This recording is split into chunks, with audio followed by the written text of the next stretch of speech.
নমস্কার, হিস্ট্রিপিডিয়া বাই রোমাতে আপনাদের সবাইকে স্বাগত। আমি রোমা। আজ আমরা এমন এক মহামানবের গল্প শুনব, যার লড়াই কোনো রাজার রাজ্য জয়ের গল্প নয়, বরং কোটি কোটি মানুষের আত্মসম্মান ফিরিয়ে দেওয়ার গল্প। তিনি ভারতীয় সংবিধানের প্রধান স্থপতি, প্রখর জ্ঞানসম্পন্ন অর্থনীতিবিদ এবং শোষিত মানুষের মাসিহা, বাবা সাহেব ডক্টর ভীমরাও রামজি আম্বেদকর, যিনি শিখিয়েছিলেন জীবন দীর্ঘ হওয়ার চেয়ে মহান হওয়া বেশি প্রয়োজন। আজকের ভিডিওতে আমরা তার জন্ম, শৈশবের কঠিন সংগ্রাম, উচ্চশিক্ষা, ব্যক্তিগত জীবনের বিয়োগান্তক ঘটনা এবং দেশ গঠনে তার অতুলনীয় অবদান সম্পর্কে জানব। ভিডিওটি শেষ পর্যন্ত দেখলে আপনি আজ এমন অনেক কিছু জানতে পারবেন যা হয়তো আগে কখনো শোনেননি। 1891 সালের 14 এপ্রিল বর্তমান মধ্যপ্রদেশের মৌ সেনানিবাসে ভীমরাওয়ের জন্ম হয়। তিনি ছিলেন সুবেদার রামজি মালোজি সাকপাল এবং ভীমাবাইয়ের 14তম সন্তান। তার পরিবার ছিল মহারাষ্ট্রের মাহার সম্প্রদায়, যাদের তৎকালীন সমাজে অস্পৃশ্য মনে করা হতো। শৈশবেই তাকে জাতপাতের বিষাক্ত রূপ সইতে হয়েছে। স্কুলে তাকে বারান্দার এক কোণে চটের বস্তার ওপর বসতে হতো। সবচেয়ে কষ্টের ছিল তৃষ্ণা মেটানো। স্কুলের পিয়ন উঁচু থেকে তার হাতে জল ঢেলে দিলে তবেই তিনি জল পান করতে পারতেন। পিয়ন না থাকলে সেদিন তাকে তৃষ্ণার্তই থাকতে হতো। এই করুণ অভিজ্ঞতাই পরবর্তীকালে তাকে শোষিত মানুষের অধিকার আদায়ে সংকল্পবদ্ধ করে তোলে। ভীমরাওয়ের মেধা দেখে তার এক শিক্ষক কৃষ্ণাজি কেশব আম্বেদকর তাকে খুব ভালোবাসতেন।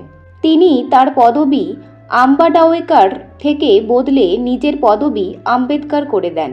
কঠিন দারিদ্র্য আর সামাজিক বাধার পাহাড় ডিঙিয়ে তিনি 1912 সালে মুম্বই বিশ্ববিদ্যালয় থেকে ডিগ্রি নেন। এরপর বরোদার মহারাজার স্কলারশিপ নিয়ে তিনি আমেরিকা ও ইংল্যান্ডে পড়তে যান। তিনি কলম্বিয়া বিশ্ববিদ্যালয় থেকে পিএইচডি এবং লন্ডন স্কুল অফ ইকোনমিক্স থেকে ডিএসসি অর্জন করেন। তিনি ছিলেন তার সময়ের বিশ্বের অন্যতম সেরা শিক্ষিত ব্যক্তিত্ব। বাবা সাহেবের সফলতার পেছনে ছিল তার পরিবারের এক নিঃশব্দ আত্মত্যাগ। বাবা সাহেবের সফলতার পেছনে ছিল তার পরিবারের এক নিঃশব্দ আত্মত্যাগ।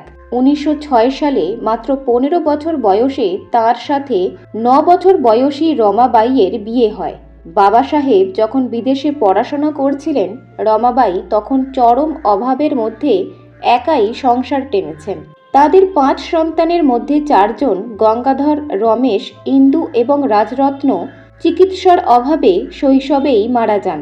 একমাত্র বড় ছেলে যশবন্ত আম্বেদকর জীবিত ছিলেন। 1935 সালে রমাবাইয়ের মৃত্যু বাবা সাহেবকে একা করে দেয়। পরবর্তীকালে 1948 সালে তিনি ডক্টর সবিতা আম্বেদকরকে বিবাহ করেন, যিনি তার স্বাস্থ্য এবং শেষ জীবনের ছায়াসঙ্গী ছিলেন। ভারতে ফিরে তিনি দেখলেন শুধু শিক্ষা নয়, অধিকার আদায়ের জন্য লড়াই প্রয়োজন। 1927 সালে তিনি মহাদ সত্যাগ্রহ আন্দোলন করেন, অর্থাৎ অস্পৃশ্যদের জলপানের অধিকারের দাবিতে তিনি আন্দোলন করেন। জাতপাত এবং বৈষম্যের প্রতীকী প্রতিবাদ হিসেবে তিনি মনুস্মৃতি দহন করেন। অনেকেই জানেন না যে ভারতের কেন্দ্রীয় ব্যাংক অর্থাৎ আরবিআই গঠনের পেছনে তাঁর লেখা বই এবং অর্থনৈতিক তত্ত্বের বিশাল অবদান ছিল। শ্রমিকের কাজের সময় 12 ঘন্টা থেকে কমিয়ে 8 ঘন্টা করার কৃতিত্ব তারই। স্বাধীন ভারতের প্রথম আইনমন্ত্রী হিসেবে তিনি ভারতীয় সংবিধানের খসড়া তৈরি করেন। তিনি সংবিধানে শুধু দলিতদের জন্য নয়, নারীদের সমান অধিকার, সম্পত্তির অধিকার এবং শিক্ষার অধিকার নিশ্চিত করেছিলেন। তিনি হিন্দু কোড বিল আনতে চেয়েছিলেন, যাতে নারীরা সব ক্ষেত্রে পুরুষের সমান অধিকার পায়। আম্বেদকর বিশ্বাস করতেন যে ধর্ম মানুষকে ছোট করে দেখে সেখানে সম্মান পাওয়া সম্ভব নয়। তাই 1956 সালের 14 অক্টোবর নাগপুরে তিনি লক্ষ লক্ষ অনুগামীর সাথে বৌদ্ধ ধর্ম গ্রহণ করেন। এর মাত্র কয়েক মাস পরেই 6 ডিসেম্বর 1956 সালে দিল্লির নিজ বাসভবনে এই মহামানবের মহাপ্রয়াণ ঘটে। বাবা সাহেব আম্বেদকর আজ শুধু ভারতের নয়, সারা বিশ্বের শোষিত মানুষের অনুপ্রেরণা। 1990 সালে তাকে মরণোত্তর ভারতরত্ন দেওয়া হয়। তার ব্যক্তিগত লাইব্রেরি রাজগৃহ আজও তার জ্ঞান পিপাসার সাক্ষী হয়ে দাঁড়িয়ে আছে। বন্ধুরা, বাবা সাহেবের জীবন আমাদের শেখায় যে পরিস্থিতি যাই হোক না কেন, শিক্ষা আর দৃঢ় মনোবল থাকলে গোটা বিশ্বকে জয় করা সম্ভব। তিনি বলতেন, শিক্ষিত হও, সংগঠিত হও এবং আন্দোলন করো। কেমন লাগলো আজকের এই বিশেষ পর্বটি? বাবা সাহেবের জীবনের কোন দিকটি আপনাকে সবচেয়ে বেশি মুগ্ধ করলো? কমেন্ট করে অবশ্যই জানাবেন। আপনি যদি আমাদের চ্যানেলে নতুন হয়ে থাকেন তবে হিস্ট্রিপিডিয়া বাই রোমা চ্যানেলটিকে সাবস্ক্রাইব করুন এবং বেল আইকনটি প্রেস করে রাখুন নতুন সব ঐতিহাসিক গল্পের জন্য। দেখা হচ্ছে খুব শীঘ্রই পরের ভিডিওতে। সবাই ভালো থাকবেন। নমস্কার।